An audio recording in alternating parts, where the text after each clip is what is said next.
오늘 이 시간에 시작하는 말씀은 창세기 2장 18절 말씀입니다. 구약성경 창세기 2장 18절 말씀, 구약성경 2페이지입니다. 우리 이 시간 한 목소리로 함께 합독하도록 하겠습니다. 여호와 하나님이 이르시되 사람이 혼자 사는 것이 좋지 아니하니 내가 그를 위하여 돕는 배필을 지리라 하시니라. 아멘. 이 시간에는 우리 다세움 심리상담센터 대표로 계시는 강창성 목사님께서 행복한 부부라는 주제로 설교 그리고 세미나를 진행해주실 때 많은 은혜 받으시기 바랍니다. 우리 이 시간 오른손 들고 할렐루야로 강사 목사님 환영할까요? 자, 할렐루야.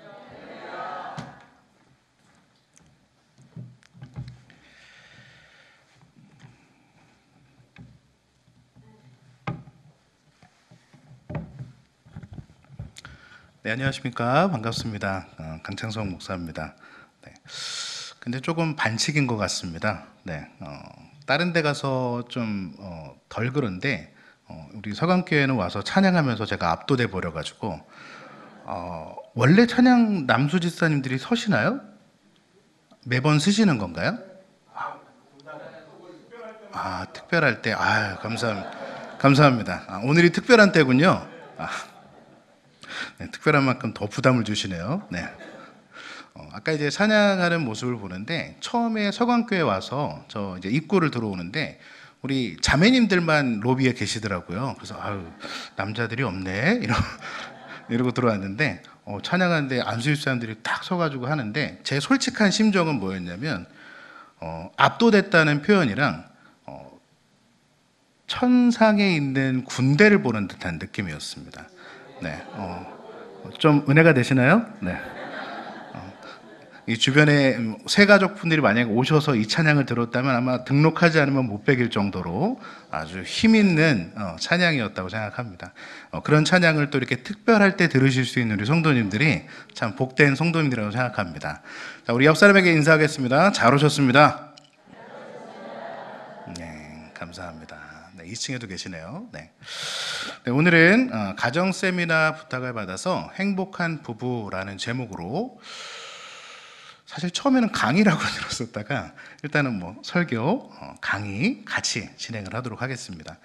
우리 사모님하고 통화하다 보니까 사실 이런 쪽으로는 아직 잘 안 하셨다고 거의 처음 시도하시는 거라고 이야기를 들어서 조금 이제 부담도 좀 가지고 왔고 또 지난주에 또 오신 분이 또 워낙 잘하셨다고 평이 좋다고 그러셔서 또 다른 또 부담도 가지고 올라왔습니다. 사실 목회자로서 강단에 설 때마다 항상 느끼는 거지만 두렵고 떨리는 마음으로 섭니다. 어떤 말씀이 전할 때 어떠한 은혜가 되고 또 하나님께서 하시고자 하시는 말씀들을 잘 전할 수 있을까 그런 두렵고 떨리는 마음을 가지고 올라오는데 오늘은 거기에다 한 스푼 더 얹어서 이왕이면 이러한 일들이 좀 계속해서 잘 일어나고 가족을 돌아보고 또 우리 다음 세대 자녀들을 잘 양육할 수 있는 그런 부모 성도님들을 만들어내는 우리 서강교회가 되시기를 주님의 이름으로 축복합니다. 아멘. 감사합니다. 오늘 이 가정 세미나에서는 지난번에는 이제 부모 자녀 양육에 대해서 살펴봤고요. 오늘은 행복한 부부라는 주제로 세상에서 가장 밀접한 관계죠. 가장 밀접하고 가장 친근하고 가장 화목해야 되는데 글쎄요. 저도 이제 상담을 하고 있는 사람으로서 상담 현장에 있다 보면 참 전쟁 같은 관계가 이 부부라는 관계구나라는 걸 느낄 때가 종종 있습니다. 그래서 사실은 가장 편안해야 되는 관계임에도 불구하고 조금은 가장 어렵고 가장 어색할 수 있는 관계, 그러한 부부관계의 모습을 저희가 함께 살펴보면서 성경적인 부부의 모습은 무엇일까? 또 행복하다고 하는데 과연 하나님께서 원하시는 행복한 부부의 모습, 그것을 갖추어 나가기 위해서 오늘 우리가 가져야 될 모습들은 무엇일까? 이런 것들을 함께 저희가 살펴보려고 합니다. 성경 말씀 중에서도 창세기 말씀을 굉장히 좋아합니다. 가장 앞에 나오기도 하고요. 또 어떻게 보면 성경의 뿌리가 되기도 하는 거죠. 창세기 말씀을 보면서 가장 은혜가 되고 가장 기쁜 것 중에 하나는 뭐냐면 하나님께서 창세기 1장에서는 계속해서 뭘 말씀하시냐면 좋았더라 좋았더라 말씀하십니다. 보시기에 좋았더라, 보시기에 좋았더라. 계속해서 하나님께서 창조하신 이 땅의 모든 만물들을 보면서 그렇게 기뻐하시는 모습들을 말씀하고 있습니다. 제가 넘기면 되는 거죠? 네. 창세기 1장 10절 말씀에 보면 하나님이 묻을 땅으로 부르시고 땅이라 부르시고 모임물을 바다라 부르시니 하나님이 보시기에 좋았더라 이렇게 말씀을 하십니다. 그러니까 땅을 만드시고 그다음에 바다를 만드시고 그 만드신 것들을 보시면서 하나님께서 야, 참 좋다, 보기 좋다라고 말씀하시는 겁니다. 또 창세기 1장 12절에 보면 땅이 풀과 각기 종류대로 씨 맺는 채소와 각기 종류대로 씨 가진 열매 맺는 나무를 내니 하나님이 보시기에 좋았더라 이렇게 말씀하십니다. 제가 저 동그라미 안에 들어가 있네요. 네, 이런 건 또 네, 조금 낯설지만 좀 제가 진정하고 해보겠습니다. 네, 자, 풀과 씨 맺는 채소와 여러 가지 나무들을 보시면서 또 역시 하나님은 뭐라고 말씀하시냐면 야, 참 보기 좋다라고 말씀하시는 겁니다. 그 후에도 빛과 어둠을 나뉘게 하시고서 좋아하셨고 또 모든 생물과 새를 종류대로 창조하시고 보시기에 좋았더라 말씀하십니다. 그리고 마지막으로 6일째에 사람을 지으시고 지으신 모든 것들을 보시면서 하나님은 뭐라고 말씀하시냐면 지으신 모든 것을 보시니 보시기에 어떻다? 심히 좋았더라 라고 말씀하십니다. 정말 하나님은 이 땅을 창조하시고 이 땅에 살아가는 모든 것들을 하나님께서 피조물들을 다 창조하시고 난 뒤에 하나님은 너무 흡족하셨구나라는 걸 저희가 느낄 수가 있습니다. 참 감사한 말씀인 거죠. 그런데 그렇게 모든 것을 좋아하셨던 하나님이 제일 먼저 보기 좋지 않다라고 표현하신 것이 있다는 겁니다. 그것이 뭐냐? 바로 사람이 혼자 사는 것. 아담이 혼자 있는 것을 보시고 뭐라고 하시냐면 이렇게 말씀하십니다. 우리 같이 한번 읽어보겠습니다. 자, 시작. 여호와 하나님이 이르시되 사람이 혼자 사는 것이 좋지 아니하니 내가 그를 위하여 돕는 배필을 지으리라 하시니라. 아멘. 이것도 좋고 저것도 좋고 다 좋았어요. 근데 하나님께서 그 좋으셨던 하나님께서 뭘 말씀하시냐면 야, 아담이 혼자 있는 걸 보니까 야, 혼자 사는 게 참 좋지가 않다. 이게 하나님께서 좋지 않다고 표현하신 첫 번째 모습이라는 겁니다. 그리고 하나님은 우리 인간들이 혼자 사는 것을 좋아하지 않으시기 때문에 그렇게 보기 좋지 않은 것을 그대로 두지 않으시죠. 하나님은 반드시 선한 쪽으로 바꿔가시기 때문에 그래서 혼자 살지 말라고 아담이 혼자 있지 말라고 굳이 돕는 배필을 지어서 하나님은 아담에게 맺어주십니다. 2장 18절에 보면 아까 말씀드린 것처럼 혼자 사는 것이 좋지 않았던 이 아담을 보면서 하나님께서는 그를 위하여 혼자 살고 있는 아담을 위하여 돕는 배필을 지어주셨다 이렇게 말씀하십니다. 그리고 그 지으신 돕는 배필을 어떻게 했느냐? 창세기 2장 21절 말씀, 22절 말씀에 보면 저기 좀 가려져 있으니까 제가 제 얼굴을 보시고 제가 읽어드리겠습니다. 하나님께서 취하신 갈빗대로 여자를 만드시고 자, 아담의 갈빗대를 취하셔서 여자를 만드시고 그를 아담에게로 어떻게 하셨다? 이끌어 오셨다라고 이야기합니다. 자, 결국 부부라는 것은 뭐냐? 성경에서 이야기하는 이 부부라는 개념은 뭐냐? 내가 좋아서 내가 선택하고 내가 만나고 지금 알콩달콩 혹은 복작복작 살아가는 그런 관계가 아니라 성경에서 이야기하는 부부라고 하는 것은 뭐냐면 하나님께서 보셨을 때 혼자 있는 것이 좋지 않으니 도와줄 수 있는 그를 도울 수 있는 대상을 하나님께서 지으셔서 그 지으신 돕는 배필을 어떻게 그 사람에게로 이끌어 오신 것 그래서 서로 돕는 자로 살아갈 수 있도록 돕는 배필로 만드신 것이 뭐다? 부부라는 것입니다. 한번 따라해 볼까요?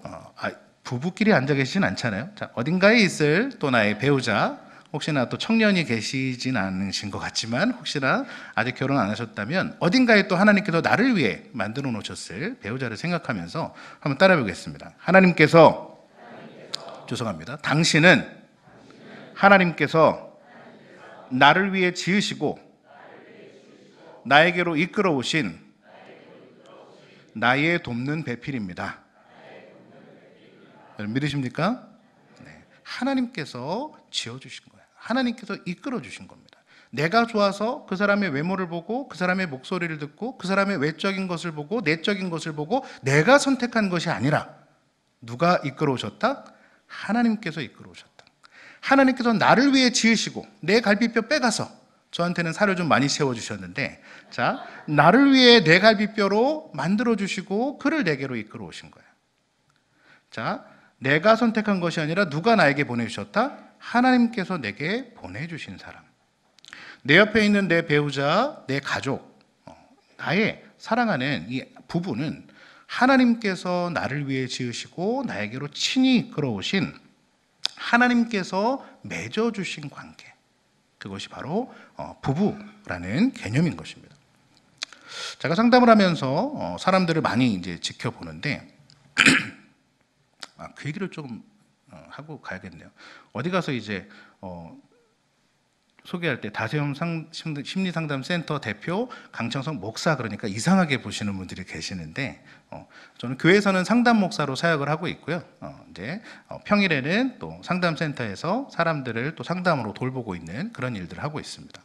그래서 사람들을 만나고 사람들의 이야기를 듣고 인간들의 관계를 보다 보면 사람들의 관계는 한 5가지 정도로 좀 보여집니다. 우리가 흔히 살펴볼 수 있는 네. 일단 가장 첫 번째는 뭐냐면 일반적인 관계입니다. 소위 말하는 좀 쉽게 표현하면 이겁니다. 우리 밥 한번 먹자. 누구한테 하죠? 그냥 사실 정말 밥 먹고 싶어서 얘기하십니까? 그러진 않죠. 한번 밥 먹자라고 하는 건 뭐냐면 친분, 관계는 어느 정도 있지만 뭐 그냥 지나가는 말로라도 인사치레라도 할 수 있는 그런 관계. 그래서 일반적인 관계라고 하는 건 뭐냐면 그냥 용건만 전달하는 가벼운 관계. 그러니까 대부분의 사람들이 일반적인 관계, 가장 포괄적인 관계라고 생각하시면 됩니다. 자, 두 번째는 친숙한 관계. 자, 그냥 대면 아는 것보다는 조금 가까워요. 정서적으로 마음을 좀 나누기도 하는 그런 관계.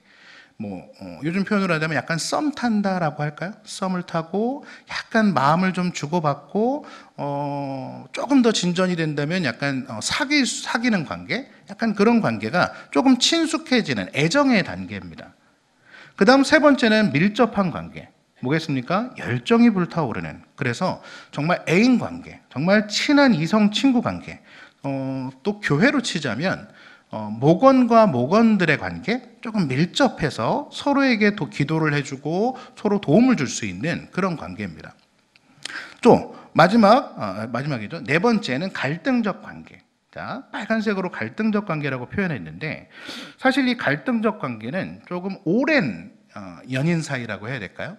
또 우리 오늘로 따지자면 부부들. 그죠? 연애를 하고 열정이 불타올랐다가 어떻습니까? 열정이 불타올 때는 자석이 N극과 S극처럼 막 달라붙다가 왜 결혼만 하면 갑자기 밀어내요? 그죠? 그런 것처럼 약간 이 갈등적 관계라는 건 뭐냐면 뭔가 갈등이 일어나기 시작을 해요. 근데 갈등이 일어나는 이유는 가깝기 때문에 일어나는 거지 우리가 아프리카에 있는 사람과 갈등적 관계를 맺지는 않습니다. 네, 감사합니다. 이런 유머 좋아하시는군요. 네. 저 멀리 관계도 없는 사람에게 우리는 뭔가 불편을 느끼거나 그렇지 않는다는 겁니다. 갈등이 있다는 것은 뭐냐면 그만큼 밀접하고 가깝다는 것입니다. 그렇기 때문에 사실 빨간색으로 표현을 했지만 갈등적 관계라고 하는 건 그만큼 가까운 관계, 부부 사이를 이야기하는 것입니다. 또 마지막 단계는 그 단계를 넘어서는 단계, 바로 성숙한 관계입니다. 갈등이라는 단계를 넘어서서 이제는 상호 간에 서로 신뢰가 형성이 되어 있어요. 갈등이 없다는 것은 아닙니다. 갈등적 관계가 좀 비일비재에 일어난다면 성숙한 관계는 그 단계를 넘어서서 이제는 서로 이해를 하는 단계. 그래서 어떤 갈등이 일어나지만 서로 이것을 잘 풀어낼 수 있는 관계. 그것이 바로 성숙한 관계라고 하는 것입니다. 그러니까 부부관계는 결국 뭐겠습니까? 관계로 보면 사람의 어떤 만나는 관계로 따진다면 일반적 관계에서부터 점점 사랑이 깊어지면서 갈등적 관계로서 서로 갈등을 일으키고 서로 얼굴 보면 막 좋았다가도 또 그다음 잠깐 눈을 돌리면 또 약간 시큰둥해지고 이런 갈등들이 일어나다가 마지막에는 서로 얼굴을 보면서 살짝 미소 지을 수 있는 그런 성숙한 관계로 가는 것입니다. 그러니까 어떠한 부모도 어떠한 부부도 이 갈등이 없을 수는 없습니다. 갈등이 없다? 우리는 한 번도 안 싸웠다? 죄송합니다. 안 돼요. 만약에 여러분 주변에 우리 부부는 한 번도 안 싸웠습니다 라고 하시는 분이 계시면 그냥 속으로 생각하시면 돼요. 쯧쯧. 그리고 그 부부를 위해 기도해 주세요. 갈등이 없다는 건 사실 좋은 표현은 아닙니다.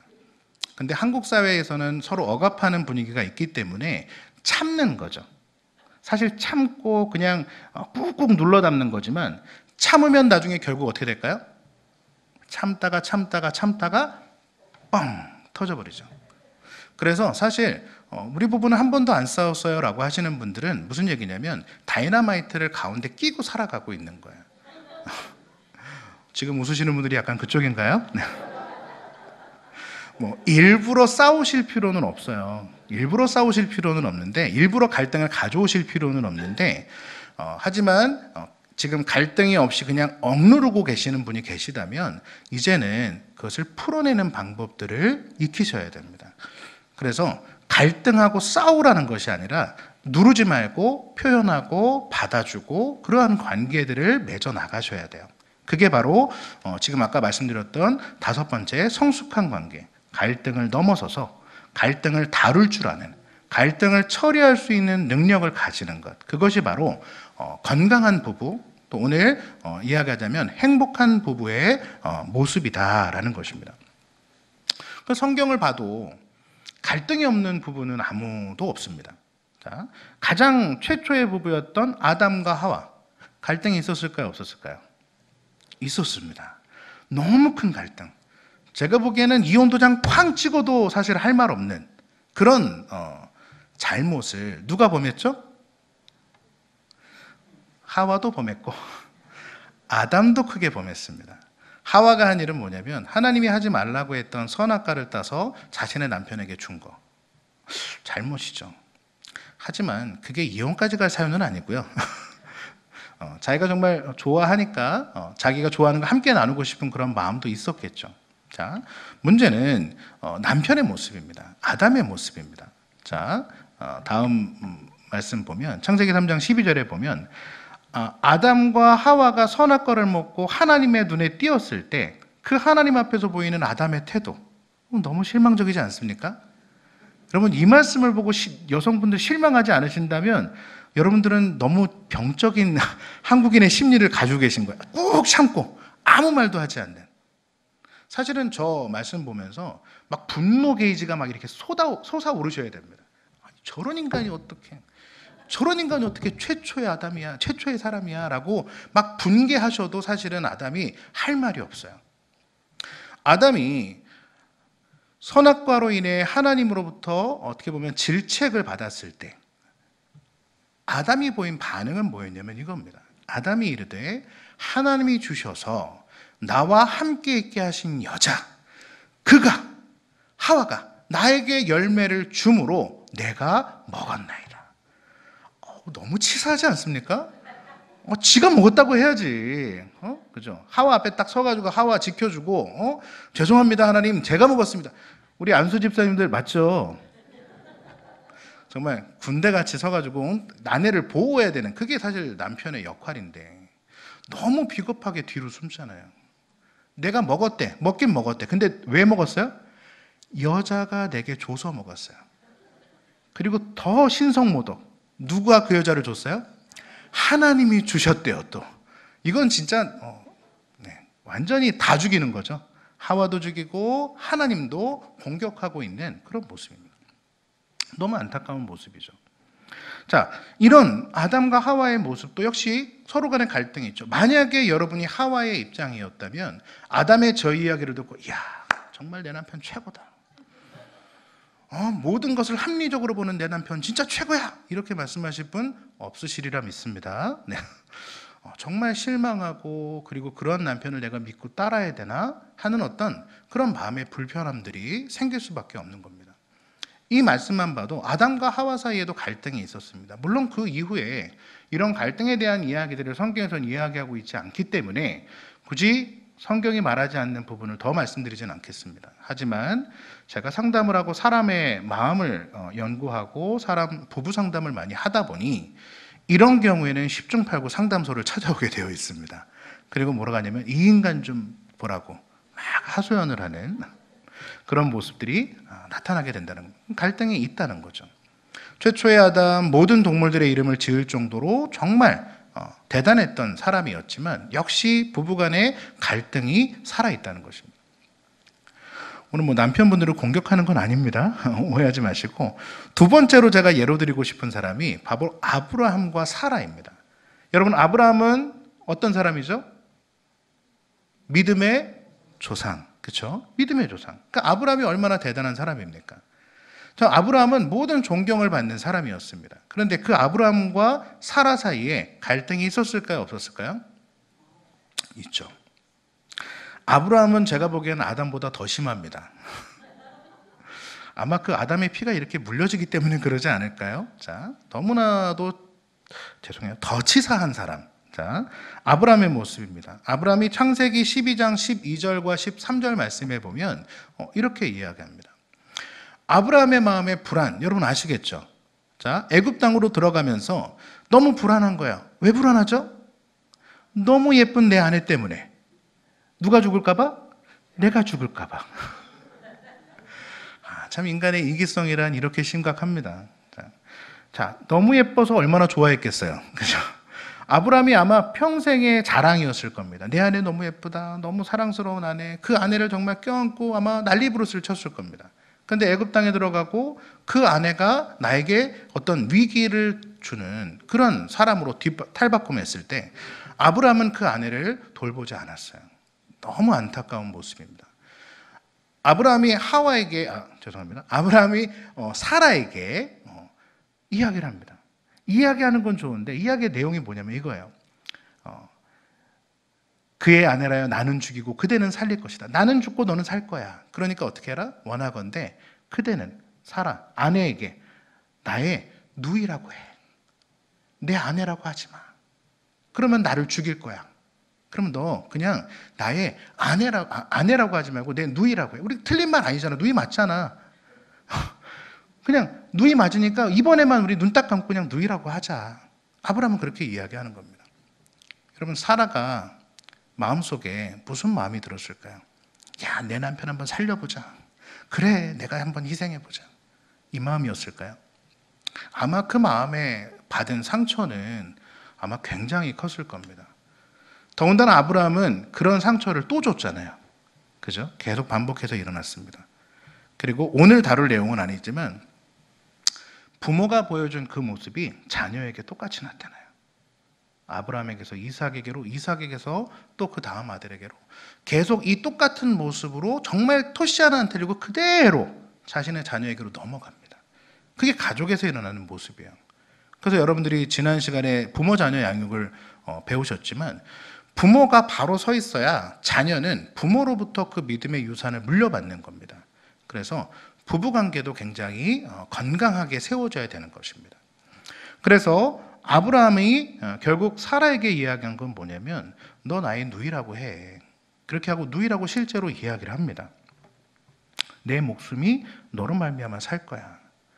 자, 그러고 나서 무슨 일이 일어났었냐면 그 다음 장으로 가보니까 결국 누이라고 이야기한 그 사라를 바로의 궁으로 데리고 갑니다. 그 얘기는 뭐냐면 아내를 지금 남편에게 애굽 왕에게 빼앗긴 거야. 상납한 거야, 소위 말하는. 그리고 어떻게 되느냐? 그 다음번에 보면 그 아브라함이 사라를 보내고 나서 양과 소와 노비와 암수나귀와 낙타를 얻었더라. 아내를 보내고 그 값으로 이것을 받은 거예요. 우리가 구속사적인 관점 말고 지금 그냥 요 부부의 모습으로만 봤을 때 여러분 사라의 마음이 아마 막 찢어지고 무너지지 않았겠습니까? 그죠? 이러한 갈등들의 문제들 성경에 나오고 있지만 그 뒤에 처리하는 모습이 나오고 있지는 않지만 아마 그러한 상처들이 계속해서 부부관계에서 많은 영향을 주고 서로 때로는 힘들게 만드는 모습이 되었을 겁니다. 그러나 성경에 나오지 않은 거 우리가 말할 수는 없기 때문에 아마 그 후에도 하나님의 강권적인 은혜로 그러한 부분들이 매듭은 되었겠지만 아마도 사라의 마음속에 있는 그 상처들은 굉장히 오래가지 않았을까라는 것입니다. 그렇기 때문에 우리가 부부로서 행복한 부부가 되기 위해서 하나님이 맺어주신 그 관계를 건강하게 만들어 나가려면 우리는 갈등이라는 요소를 외면하시면 안 돼요. 갈등은 당연히 일어나는 거다, 안 일어나는 거다? 일어나는 거다. 자, 갈등은 당연한 거고, 그럼 행복한 부부가 되려면 갈등을 외면하는 것이 아니라 어떻게 해야 된다? 한번 따라해 보겠습니다. 갈등을 처리한다. 자, 갈등이 오는 걸 외면하고 무시하고 억압하는 것이 아니라, 그래서 빵 터트리는 것이 아니라, 갈등이 올 때 그 갈등을 내가 지혜롭게 처리해 나간다면 부부관계는 아름답고 행복한 관계로 이제 진행이 될 수 있다라는 것입니다. 그러면 이러한 갈등을 처리하는 방법도 다양하게 있겠죠. 여러 가지가 있을 겁니다. 어느 하나만 가지고 갈등을 처리할 수는 없습니다. 그러면 어떻게 해야 되느냐? 상담에서는 이런 것이 있습니다. 방어기제라고 하는 것이 있습니다. 방어기제라는 건 뭐냐면 어떤 문제가 닥쳤을 때 내가 어떻게 그 문제를 처리하느냐. 이게 우리 무의식 속에서 나도 모르게 일어나는 작업들입니다. 제가 조금 쉽게 표현하면 이런 겁니다. 제 사방에 방패를 이렇게 쫙 펼쳐놓는 겁니다. 방어기제가 예를 들어서 사방에 쫙 있어요. 1번부터 시작해서 1번부터 쫙 가서 한 20번까지 방어기제가 이 방패를 두고 있다고 한번 생각을 해보십시오. 그런데 저쪽에서 누가 나에게 활을 쏘는 거예요. 활을 쏘는 게 날아오는 게 보입니다. 자, 그때 여러분이라면 1번부터 20번까지 있을 때 몇 번 방패를 들어서 화살을 막으시겠습니까? 그렇죠. 질문하면 안 되죠. 자, 보통은 가까운 쪽에 있는 방패를 들어서 막으면 되겠죠. 자, 이쪽에서 와요. 그럼 20번부터 17번 사이에 있는 방패를 들어서 그 화살을 막으면 됩니다. 가장 가까운 걸 들어서 막으면 돼요. 그런데 어느 한 가지만 고집해온 사람들이 있어요. 예를 들면 이런 겁니다. 한국인의 아까 병적 심리를 말씀을 드렸지만 한국인들은 참자예요. 참자. 뭐라고 말해도 참고 나중에 빵 터뜨려 버리는데 이걸 억압이라고 이야기를 합니다. 그래서 억압이라는 방어기제를 가장 많이 쓰는 사람들은 어떻게 하냐면 자, 억압이라는 방패가 여기 있는데 화살이 여기서 날아올 때 굳이 이걸 들어서 옮기면서 이걸 막으려고 한다는 겁니다. 그럼 어떻게 될까요?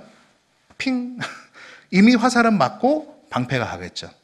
자, 그래서 어느 한 가지 방법만 쓰면 안 되고 사실은 다양한 방패들을 다양한 각도에서 여러분들이 쓰셔야 돼요. 갈등도 마찬가지입니다.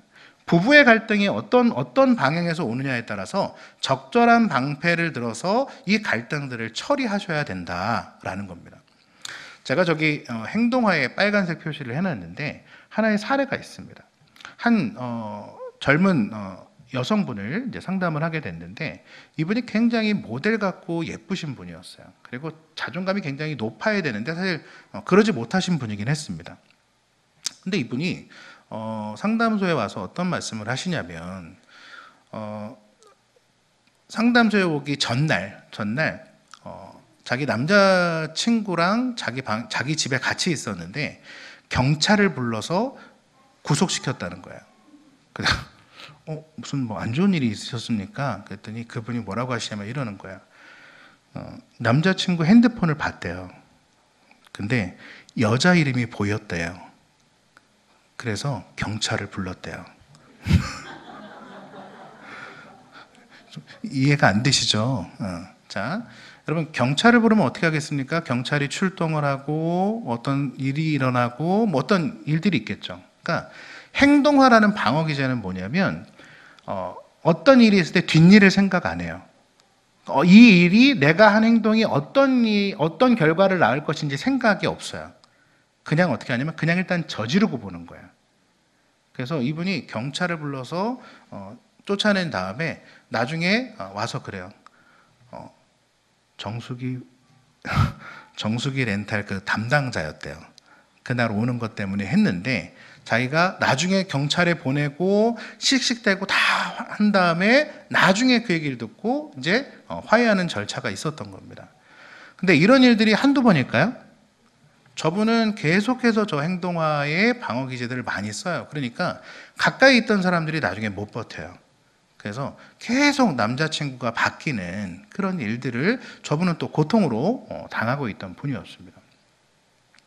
또 유머라는 것도 그렇죠. 유머는 사실 성숙한 방어 기제입니다. 그래서 어떤 문제가 있을 때 훌훌 그냥 웃고 털어버리면 너무 잘하시는 거잖아요. 근데 그게 너무 지나쳐요. 화살을 맞았는데 막 웃어. 칼을 들고 쫓아오는데 도망가지 않고 막 웃으면서 막 자기 찔러달라고 한다면 그것도 정상이 아니겠죠. 그래서 성숙하지만 너무 과한 건 좋지 않다라는 것입니다. 그래서 어떤 갈등을 처리해 나가려면 우리가 나에게 맞는, 그리고 내 아내, 내 사랑하는 아내, 내 사랑하는 남편, 혹은 내 가족, 혹은 내 주변에 있는 사람들과 맞는 방법들, 그 사람에게 맞는 방법을 내가 또 알아야 된다는 것입니다. 그러려면 사실 간단해요. 뭐냐면 요즘은 심리검사가 워낙 많이 배포되어 있습니다. 그래서 한번 여러분 부부간의 심리검사들을 한번 해보시는 겁니다. 그러면 심리검사를 통해서 몰랐던 상대방에 대해서 어느 정도 알 수가 있습니다. 뭐 요즘에는 워낙 보편화되어 있죠. 여러분 MBTI 아마 많이 해보셨을 겁니다. 본인과 아내의 MBTI를 해보신 적 있으십니까? 어느 정도 아시죠? 그죠? 그래서 어떤 사람은 막 외향적인 사람이 있고 어떤 사람은 막 내향적인 사람이 있습니다. 여러분이 보실 때 저는 외향적인가요? 내향적인가요? 내향적? 왜 웃으세요? 그래도 여기는 내향적이라고 보시네요. 딴 데서는 막 외향적입니다. 막 이야기합니다. 사실은 저는 내향 중에서도 극내향이에요. 그래서 저는 왜요? 저보고 그러신 건 아니죠? 네. 사실 저 조명이 저한테 너무 뜨거워요. 저는 가리개가 없기 때문에 저게 너무 뜨겁습니다. 하지만 그렇다고 끄지는 마시고 조명이니까. 저 같은 경우는 사실 그래서 땀이 나기도 하지만 사람들 앞에 서면 본능적으로 저는 뒤에 등골에 땀이 흐를 정도로 긴장을 많이 하는 편입니다. 굉장히 내향적인 사람인 거예요.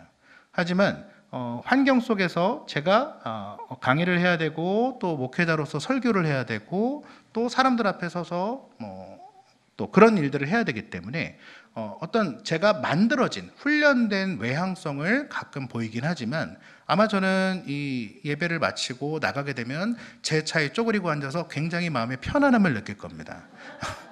이게 저의 본 모습이에요. 근데 제 아내는 사람들 만나는 걸 굉장히 좋아합니다. 근데 이 사람이 저와 결혼을 할 때 제가 어떤 역할이었냐면 저는 역할에 굉장히 충실한 사람이거든요. 청년부 회장을 하고 제가 군대에서 학사장교로 장교로 사람들 훈련을 시키던 사람이었습니다. 그러니까 저는 역할에 굉장히 충실하다고 했잖아요. 충실하지만 집에 가면 소파에 누워서 편안함을 느끼는데 그걸 볼 수는 없으니 제 아내가 본 모습은 뭐냐면 이야, 이 사람은 진짜 외향적인 사람이다. 나랑 잘 맞겠다. 그렇게 착각을 한 겁니다. 하나님께서 그 돕는 배필을 저에게 주셨어요.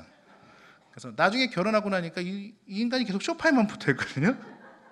그러니까 약간 실망하는 모습이 있는 거죠. 자, 외향성과 내향성 마찬가지. 그러면 사실은 서로에 대한 이해가 조금 없었던 거죠.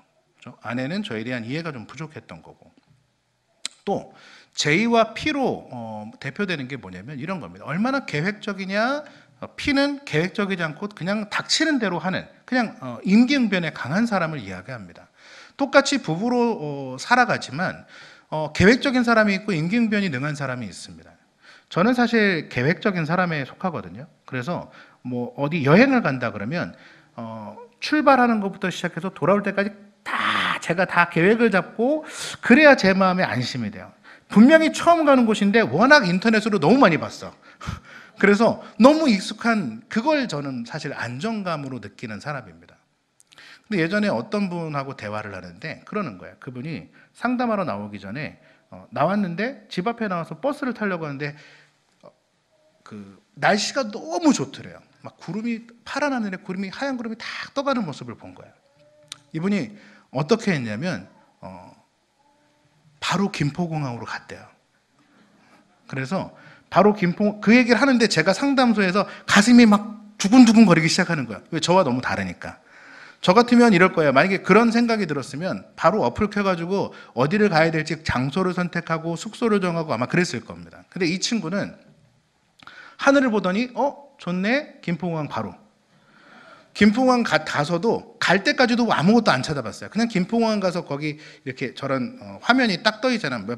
몇시 비행기 몇 좌석이 남았고 쫙 보고서 그냥 가장 빠른 걸 골랐대요. 그리고 가서 그냥 가까운 바다에 그냥 갔대요. 그리고 갔더니 옆에 숙소가 있어서 그 숙소에서 그냥 하루 잤대요. 그 얘기를 하는데 제가 막 숨이 막히는 거예요. 사람이 그럴 수가 있나? 근데 그분은 저를 보면서 그러는 거야. 너무 당연한 거 아닌가요? 라고 이야기하는 겁니다. 하나님께서 모든 사람을 창조하시고 모든 것들을 다 만드셨지만 그 사람들은 어느 한 사람 똑같은 사람이 아무도 없다는 겁니다. 다 다르게 살아가고 있어요. 그런데 그 정말 다른 사람들이 이 하나님께서 돕는 배필로 묶어주셨기 때문에 서로 다른 두 사람이 모여서 부부를 이루게 된 겁니다. 그렇기 때문에 부부는 절대로 같지가 않다는 거예요. 그러면 자, 갈등을 해결하려면 나도 알고 너도 알아야 돼요. 그러면 나에 대한 건 내가 알지만 다른 사람에 대한 건 모르기 때문에 우리가 이런 검사들을 통해서 저 사람이 어떠한 사람이구나라는 걸 여러분이 파악하셔야 됩니다. 그냥 이런 거죠. 저도 한때 그랬습니다. 누구보다 내 아내는 나보다 더 잘하는 사람은 없어. 죄송합니다. 하나님이라 해도 나보다 내 아내를 잘 알지는 못할 거야 라는 오만함에 가득 차 있었던 사람입니다. 우리 아내분들 벌써 표정이 굳어지시죠? 어떻게 알겠어요? 근데 저는 그때 그렇게 생각을 했어요. 왜냐하면 제 아내가 나에게 보여준 모습이 그게 전부라고 생각을 했어요. 그래서 결혼 8년 차에 이혼을 결심을 했어요. 지금 아닙니다. 네, 그 당시에. 왜냐하면 아내가 바뀌었어요. 베스킨라빈스의 엄마는 외계인이라는 그런 아이스크림처럼 내 아내가 어느 날 외계인이 점점 돼가는 거예요. 내가 알았던 아내의 모습이 아닌 거예요. 제가 알았던 아내의 모습은 굉장히 순종적이고 굉장히 벌써 가슴이 막히시죠? 순종적이고 제 말을 들어주고 내가 최고라고 이야기하고 내가 드라이버 하나를 받았는데 옆에서 막 박수 치면서 사람들한테 보라고 우리 남편이 나사를 박았다고 막 좋아해주는 그런 사람. 제가 아내랑 있으면 뭐든지 할 수 있는 자신감으로 뿜뿜 얻었던 사람이었는데 8년이 지났는데 지나가던 똥개 보듯이 저를 바라보고 있는 약간 과장해서요. 그죠? 그래서 그런 아내의 모습을 보면서 제가 너무 실망한 거야. 얜 변했어. 초심을 잃었어. 내가 알던 아내가 아니야. 그래서 막 갈등이 막 극에 달해 있었는데 그 당시에 상담을 배우면서 제가 한 가지 검사를 한번 해본 적이 있습니다. 이고그램이라는 검사인데 오늘 저희는 그것까지 할 기회는 없기 때문에 이고그램이라는 심리 검사를 했어요. 요게 이제 그 결과를 보여주는 건데 제가 제 아내가 돼서 검사를 해봤어요. 그러니까 검사지를 제 입장이 아니라 나는 아내는 이럴 거야 라고 검사를 체크를 한 겁니다. 그랬더니 모양이 이렇게 나왔어요. 그래서 제가 그래도 확인은 해야 되니까 당신이 한번 해봐. 검사지를 줬어요. 그래서 제 속으로는 그랬어요. 똑같아. 아마 내가 한 거랑 똑같이 나올 거야. 왜? 나는 너무 이 사람을 잘 안다고 생각을 했으니까. 검사 결과를 나왔는데 정확하게 반대로 나왔어요. 제가 생각한 모양과 정확하게 반대로 나왔습니다. 그래서 제가 아내를 불러서 얘기했어요. 뻥치지 말고 제대로 다시 하라고. 당신이 이건 이거고 이건 이건데 왜 이렇게 체크했냐고. 제가 막 화를 내면서 불렀어요. 그때 아내가 저를 보면서 그러는 거예요. 나 안 그래. 그게 무슨 말이야? 그래서 아내랑 이야기하다 보니까 뭐냐면 연애할 때 지금은 제가 약간 외향적으로 훌륭하진 않죠. 네. 자, 청년일 때 저의 모습을 보고 결혼을 했잖아요. 근데 청년일 때 저의 모습을 보고 우리가 사랑을 하고 우리가 함께 부부로 결혼 생활을 하게 됐는데 아내가 저를 좋아하는 마음 때문에 자기를 숨긴 거예요. 사실은 본래 모양이 이런 모양이었는 사람이었는데 제가 이걸 원하니까 어떻게 한 거야? 자기를 숨기고 나에게 맞춰줬던 거야. 8년 동안 그렇게 살아온 거예요. 그럼 제가 이 얘기를 듣는데 너무 미안한 거야. 왜냐하면 내가 요구하는 모습이, 여러분 아까 웃으셨잖아요. 말도 안 되는 걸 원하고 있잖아요. 그죠? 뭐 지금 조선시대도 아니고. 근데 그 모습에 이 사람이 자기와 정반대임에도 불구하고 저한테 맞춰준 거예요. 너무 미안하고 너무 고마운 거예요. 그때 제가 제 마음을 확 바꿨어요. 아, 그렇지. 이 사람이 8년 동안 나에게 맞춰주려고 그렇게 노력을 해왔는데 지금 내가 이걸 내가 이해를 못한다는 건 내가 진짜 정말 쓰레기다. 그때는 그런 생각을 했어요. 그래서 그때부터 어떻게 했냐면 그 아내의 모습, 있는 모습 그대로를 제가 수용하고 그 모습을 인정하고 그 아내에게 다가가니까 너무 행복해지는 거야. 그전에는 왜 불행했다고 생각했냐면 내가 아는 모습과 달라졌다고 생각을 했기 때문에 그랬는데 그게 아닌 거예요. 그 사람을 제대로 알고 나를 알고 맞춰가다 보니까 너무 부부관계가 행복해지더라라는 겁니다. 그래서 첫 번째로 여러분들이 하셔야 될 것은 뭐냐면 행복한 관계가 되길 원하신다면 일단 나를 알아야겠죠. 내가 어떤 사람인지를 아셔야 되고 두 번째는 나의 배우자, 또 배우자가 아니라 할지라도 인간관계에서 나에게 중요한 사람이 저 사람이 어떤 사람인지를 아셔야 돼요. 배우셔야 돼요. 그리고 그 사람을 최대한 이해하셔야 된다라는 것입니다. 그래서 사실 오늘 여러분들한테 제가 이제 아마 오시기 전에 검사지를 받으셨죠. 혹시 하신 분 계신가요? 네. 또 예배 중에 하시면 안 되긴 하는데, 그죠? 전주에 미리 드리고 좀 해오도록 했어야 되는데 제가 좀 늦었어요. 이제 그 검사지는 사랑의 5가지 언어라고 하는 겁니다. 그래서 그 검사를 통해서 내가 원하는 것, 내 배우자가 원하는 것, 그걸 한번 찾아보는 겁니다. 그게 어떻게 보면 부부관계를 행복하게 만들어가는 첫 번째인 것 같아요. 자, 뭐 그거 또 다른 검사들이 많이 있습니다. 자, 그러면 그런 것들이 왜 중요하냐? 자, 앞에 화면을 보시면 이런 겁니다. 일단 한 사람의 인성을 보통은 기질과 성격으로 구분을 합니다. 자, 기질이라는 건 뭐냐면 선천적인 거예요. 타고나는 겁니다. 여러분 혈액형 같은 거. O형인 사람이 갑자기 A형이 될 수 있습니까? 없죠. 저희 어머니는 O형인데 A형이 되셨어요. 왜? 그때 검사가 잘못돼서. 그런 거 아닌 이상 혈액형이 바뀌진 않습니다. 타고난 거예요. 자, 그게 기질입니다. 그리고 아까 제가 말씀드렸던 거 있죠. 외향적이냐 내향적이냐도 약간 기질에 속합니다.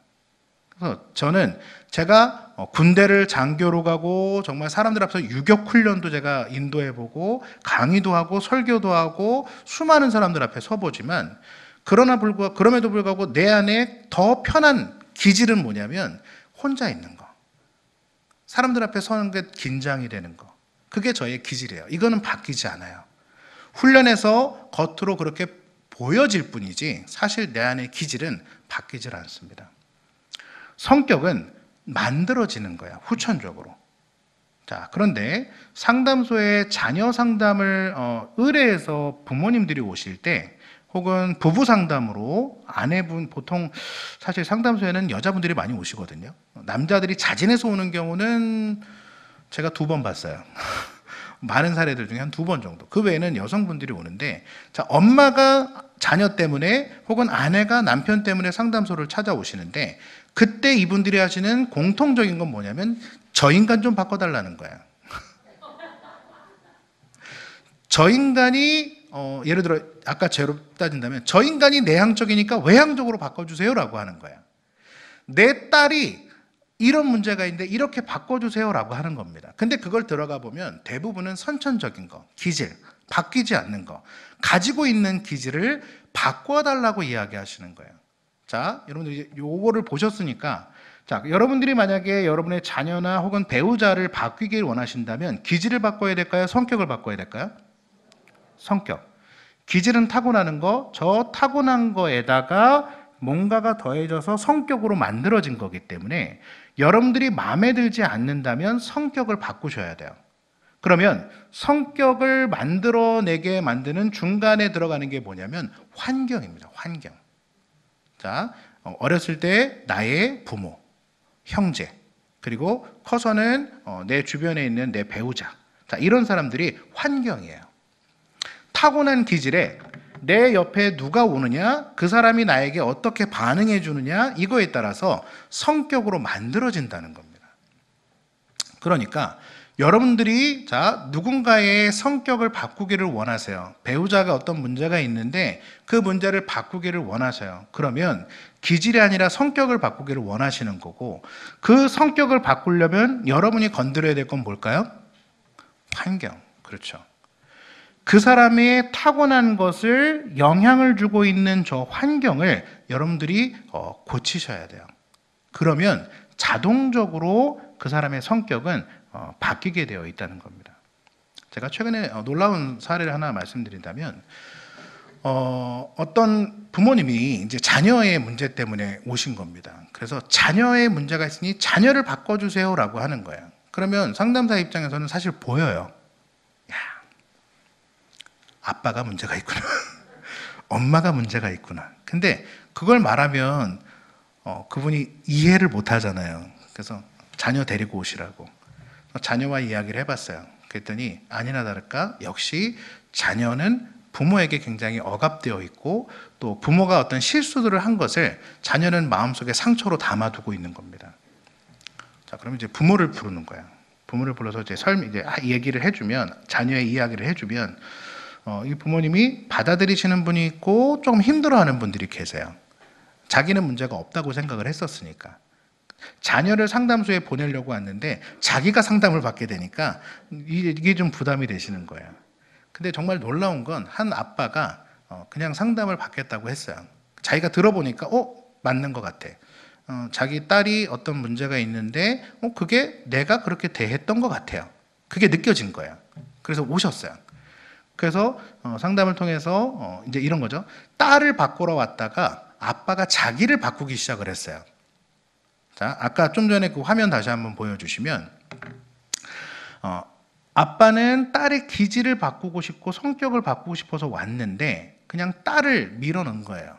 근데 문제가 자기라는 거, 환경이라는 걸 깨달은 거예요. 그래서 아빠가 상담을 받으면서 아빠가 딸을 대하는 태도를 바꿨어요. 대화법을 바꾸고 반응을 바꾸고 그 아이를 대하는 눈초리를 바꾸고 정확하게 2주 걸렸어요. 딸이 와서 뭐라고 얘기했냐면 행복하대요. 그리고 아빠도 뭐라고 하냐면 우리 가족이 바뀌었어요 라고 이야기하는 거예요. 오래 안 걸립니다. 사이비 이거가 아니고 그게 그분들이 가지고 있는, 이 아빠는 굉장히 그게 탁월했던 분, 의지가 있던 분이었어요. 의지가 있었고 방법을 알았어. 그전에는 바꾸고 싶은데 뭐가 문제인지 모르고 어떻게 바꿔야 되는지를 몰랐다가 이게 나의 문제였고 내가 어떻게 바꿔야 된다는 걸 듣고 나니까 이분이 너무 쉽게 자기 거화 시킨 거예요. 저도 깜짝 놀랐어요. 그래서 그냥 끝났어요, 그렇게. 그래서 너무 행복하게 있던 부분들이 오래 지속되지 않았었기 때문에 그러기도 했지만 계속해서 그런 부분들에 나타나는 것들이 있다는 겁니다. 그러니까 환경, 자, 부모 자녀로 따진다면 여러분의 자녀를 바꾸려면 그 자녀를 대하는 부모의 태도를 바꾸시면 그 아이의 문제들이 바뀌는 걸 보이실 수 있는 겁니다. 마찬가지 부부 관계에서도 그 아내를, 그 남편을 바꾸려고 하기보다는 그 아내와 남편을 대하는 나의 모습을 한번 돌아보고 나를 한번 바꿔보려고 시도해 보시면 놀랍게 관계가 형성이 되어 가는 걸 여러분이 느끼시게 된다는 겁니다. 그러면 내 배우자가 원하는 게 뭐냐는 거야. 그렇죠? 그걸 알아야겠죠.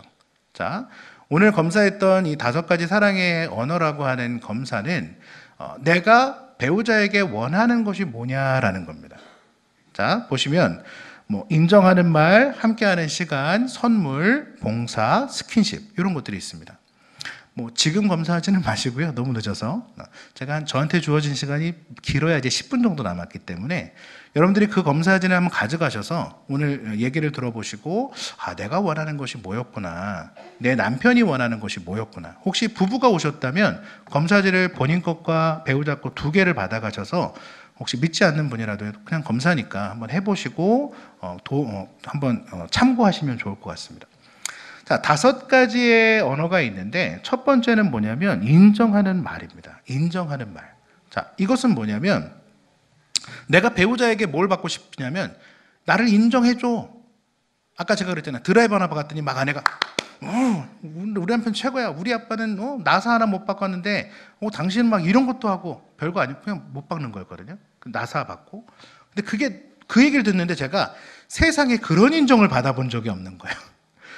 제 점수가 인정이 되게 높게 나왔거든요. 그래서 그게 너무 행복했던 거예요. 그 당시에. 다른 거 아무것도 소용없어. 네가 나를 인정해주면 나는 최고야. 이게 그 당시에 제 마음이었던 거예요. 자, 그래서 사실은 이 칭찬과 인정은 사람의 마음을 굉장히 흔드는 어떤 힘이 있습니다. 그러니까 여러분들이 잘 아시는 것처럼 칭찬은 고래도 춤추게 한다라고 하는 것에 보면 여러 가지 있는데 여러분이 기억하셔야 될 건 첫 번째 뭐냐? 일단 칭찬할 때는 바로 그 즉시 하시는 게 좋습니다. 나사 박는데 거기서 칭찬을 해줘야 돼요. 나사 박고 한 이틀 지나고 나서 와, 내 남편 최고야. 잘 박았어. 아무 의미 없습니다. 즉시 칭찬해 주시는 것이 좋습니다. 그 다음 두 번째로 구체적으로 칭찬해 주세요. 나사 잘 박았어.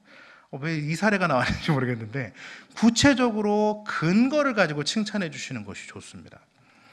자, 이렇게 뭔가 칭찬과 인정을 바라는 면이 높이 나오셨다면 그러면 내 남편이, 내 아내가 혹은 내가 나는 인정이 필요한 사람이구나. 이걸 일단 아셔야 되고 내 남편이 저게 높이 나왔다면 여러분 이제 립 서비스를 잘 하셔야 돼요. 뭘 하든지 잘 지켜보다가 그 한 것에 대해서 칭찬을 해주시는 겁니다. 그러면 다른 거 필요 없어요. 그냥 풀어져 버려요. 놀라운 거죠. 자, 두 번째, 함께하는 시간입니다. 자, 이건 뭐냐면 관심을 달라는 거야. 나한테 관심을 좀 줘라는 겁니다. 단순히 한 공간에 있는 걸 이야기하는 것이 아니라 온전히 상대방이 나에게만 관심을 집중하기를 원하시는 거예요. 함께 하기를 원하는 겁니다. 뭐 대화가 될 수도 있고 취미 활동이 될 수도 있고 뭐 카페에 가서 차 한잔 마시는 걸 수도 있고요. 그냥 함께 하기만 하면 그분은 모든 것이 다 해소되는 분인 거예요. 그게 가장 높으신 분입니다. 근데 남자와 여자의 차이가 있죠. 여성분들은 뭔가 함께 있고 싶어서 이야기를 꺼내는데 남편은 뭐라고 하냐면 그래서 어떻게 이렇게 해봐 막 해결책을 주시니까 좀 이게 좀 안 되는 겁니다. 그래서 그런 거 이야기할 때는 그냥 이걸 원하는 분들에게는 같이 있어 주시기만 해도 많이 도움이 됩니다. 세 번째는 선물입니다. 그러면 선물은 뭐냐면 표현이에요. 표현. 자, 여러분 이런 거죠. 한국 사회의 가장 큰 병리적인 생각 중에 하나가 이겁니다. 내가 말하지 않아도 알아. 맞죠? 노래되죠. 말하지 않아도. 네. 자, 그래서 초코파이 정 이것처럼 그냥 내가 말하지 않아도 이 사람은 알 거야. 자, 지금 여러분들 중에도 아마 그런 게 있을 겁니다. 내 아내는 내가 뭘 좋아하는지 알아. 내가 오늘 밤에 갈치조림을 먹고 싶은 걸 알 거야. 그리고 집에 가는 거예요. 이 비 오는 날, 예를 들어 비 오는 날, 비가 왔으니까 비 오는 날은 반드시 부침개를 먹으니까 오늘 집에 가면 부침개가 있을 거야. 내 아내는 나를 잘 알아. 부침개를 해달라고 해야죠.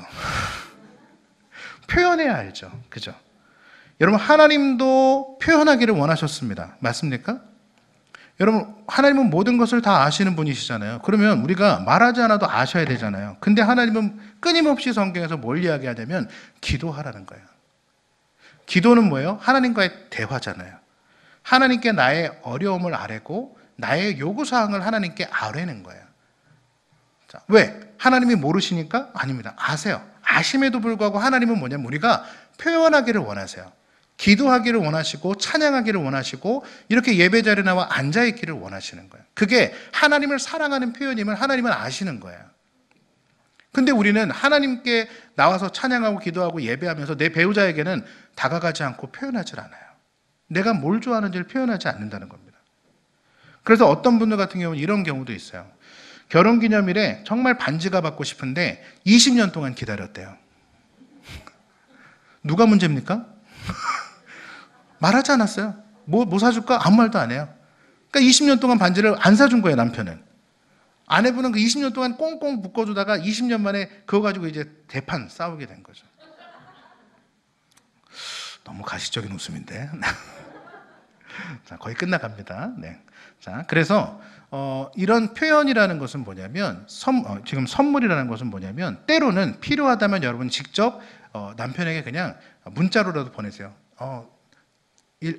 한 달 뒤에 결혼기념일인데 이번에는 뭐 이런 귀걸이가 갖고 싶어. 그래서 귀걸이를 직접 쿠팡에서 찾아서 링크를 보내주세요.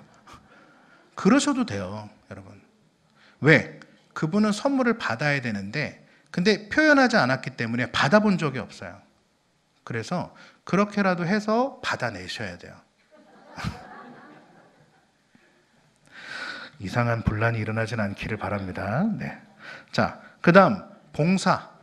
네 번째는 봉사라는 개념인데 이 봉사는 이런 거죠. 우리가 결혼 전에는 끊임없이 상대에게 맞춰줬어요. 뭐 어디 간다 그러면 1시간, 2시간 걸려서 막 연애할 때는 막 데려다 줬어. 왜? 그 사람이 너무 사랑하기 때문에 너무 그 사람에게 다 맞춰주는 거예요. 근데 결혼 딱 하고 나서 나중에 이제 부부가 되면 그런 거죠. 그냥 갔다 와. 그리고 나를 챙겨줘. 나를 챙겨줘. 너 챙기려고 하지 마. 나를 챙겨줘. 계속 내게 봉사하기를 바라는 그런 마음이 있는 거예요. 봉사를 해주셔야 됩니다. 그 다음 마지막 5번째는 스킨십입니다. 그냥 손만 잡아줘도 이 사람은 끝나요. 스킨십이 높으신 분들은요, 저걸 원하시는 거예요. 근데 부부관계에서 스킨십은 점점 사라지죠. 우리나라에서 가장 많은 문제 중에 하나가 섹스리스 부부라고 이야기를 하잖아요. 스킨십이 사라지는 겁니다. 그리고 이런 표현도 있잖아요. 가족끼린 그러는 거 아니야. 가족끼리 해야 되는 걸 가족끼리 못하게 만들고 있는 그런 구조입니다. 이런 스킨십들 마찬가지. 자, 중요한 건 뭐냐면 저 사람이 원하는 게 뭐냐는 거예요. 여러분 스킨십을 원해요? 손만 잡아줘도 풀리는 사람한테 계속 칭찬을 해줬어. 그럼 풀리겠어요? 칭찬을 원하는 사람한테 막 쓰다듬어줘. 그러면 그 사람이 뭔가 마음에 받아들이는 게 있겠냐는 겁니다. 없어요. 자, 주되 어떻게 해라? 원하는 걸 주라는 겁니다. 그리고 원하는 걸 받으시라는 겁니다. 그게 건강한 부부관계가 되는 어떤 모습이라는 것입니다. 자, 이제 정리하도록 하겠습니다. 심정 대화를 한번 좀 해보기를 원했는데 그건 좀 안 될 것 같고요. 마지막 저건 혹시나 필요하시면 나중에 부르시면 그때 해드릴게요. 자, 갈등 해결 방법 여러 가지가 있지만 여러분 1번 한번 읽어보겠습니다. 자, 시작. 승리자가 되기보다 사랑하는 자가 되기에 힘써라. 우리는 부부관계에서 항상 승리하려고 합니다. 그러면 이기는 사람은 아무도 없어요. 자, 승리하려고 하지 마시고 사랑하는 관계가 되셔야 됩니다. 그 다음 2번째로 한 가지 주제만 다루세요. 지금 만약에 아내가 어떤 불만을 이야기했다면 남편은 반드시 억울함이라는 감정이 생깁니다. 자, 그러면 억울함이라는 감정은 다음에 푸세요. 아내의 불만을 먼저 받아주세요. 그날은. 적어도 그날 24시간 동안은 아내의 불만에만 집중해 주시는 겁니다. 그러면 남편의 억울함은 나중에 풀 때가 오게 된다는 것입니다. 그건 나중에 또 제가 설명이 될 시간이 있을 거고요. 이러한 여러 가지 그런 관점들, 갈등을 해결하는 방법들을 우리가 마음속에 좀 생각하시면서 적용을 해 보시는 겁니다. 자, 저기까지는 설명할 시간이 좀 없을 것 같고요. 앞부분에 제가 좀 너무 달렸나 봐요. 자, 결론적으로 우리 가족 세미나를 신청을 하시고 준비하시고 또 제가 가족 세미나 행복한 부부를 말씀을 드리면서 결론적인 건 이런 겁니다. 하나님은 나와 나의 배우자를 부부로 맺어주셨습니다. 우리를 위해, 나를 위해 돕는 배필을 지으셨고 나에게로 하나님께서 직접 이끌어 오셔서 내게 그 배우자를 맺어 주신 것입니다. 이제 이 하나님이 맺어주신 우리 부부관계가 행복해지려면 우리는 이것을 기억해야 됩니다. 첫 번째, 자, 갈등은 피하거나 무서워하는 것이 아니라 어떻게 한다? 잘 다루어내야 됩니다. 2번째, 그 갈등을 잘 다루어내려면 서로에 대해서 잘 알아야 됩니다. 나를 알고 너를 알고 그래서 서로를 잘 알아야 됩니다. 세 번째, 원하는 걸 주셔야 됩니다. 내가 주고 싶은 걸 주지 마시고 제발 내가 원하는 걸, 그 사람이 원하는 걸 주셔야 됩니다. 그 다음 네 번째, 자, 상대를 바꾸려 하지 말고 누가 바꿔야 될까요? 나를 바꿔야 됩니다. 자, 한번 따라해 볼까요? 상대를 바꾸지 말고, 목소리가 작아지셨어요, 그죠? 나를 바꾸자. 자, 남편, 아내, 그 사람을 바꾸려 하지 말고 나를 바꾸세요. 그러면 반드시 바뀌게 되어 있습니다. 그게 원리입니다. 다섯 번째, 건강한 소통을 훈련하셔야 됩니다. 오늘 이 소통은 못 해드렸는데 건강한 소통 이것을 하셔야 되고, 마지막 여섯 번째, 오늘 본문 말씀처럼 하나님이 지으신 돕는 자로서 나를 돕는 자로, 내가 돕는 자로 서시는 것입니다. 그렇게 할 때 우리는 하나님 보시기에 정말 좋은 행복한 그런 부부가 될 것입니다. 여러분 믿으시기를 축복합니다. 아멘. 네, 2주간 배운 것들 잊지 마시고요. 꼭 여러분 부부와 자녀들에게 서로 적용해보는 우리 서강교회 성도님들이 되시기를 소망합니다. 그리고 이러한 배움들이 절대 일회성으로 그냥 끝내려 하지 마시고요. 우리 담임 목사님 또 당회가 기도하면서 이런 세미나를 준비하고 있다는 건 서강교회를 위한 또 다른 목회 방침이시겠죠. 더 건강한 가족을 만들고 건강한 교회를 만들려는 그런 큰 그림을 그려나가실 때 여러분들이 함께 잘 참석하시고 함께 잘 배우셔서 보다 건강한 그런 행복한 부부와 그런 부모가 되시기를 주님의 이름으로 간절히 바라고 축복합니다. 아멘. 함께 기도드리겠습니다. 하나님 감사합니다. 오늘 이 귀한 주님의 날 이른 아침부터 오후까지 하나님의 거룩한 말씀에 우리를 잠기게 하여 주시고, 또 특별히 이렇게 가정 세미나로 성경적인 부모와 부부의 모습을 배우게 하시니 감사합니다.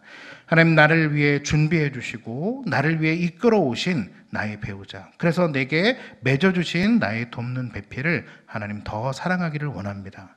갈등의 관계를 넘어 성숙함의 관계로 하나님 앞에서 행복한 부부가 되게 하여 주시옵소서.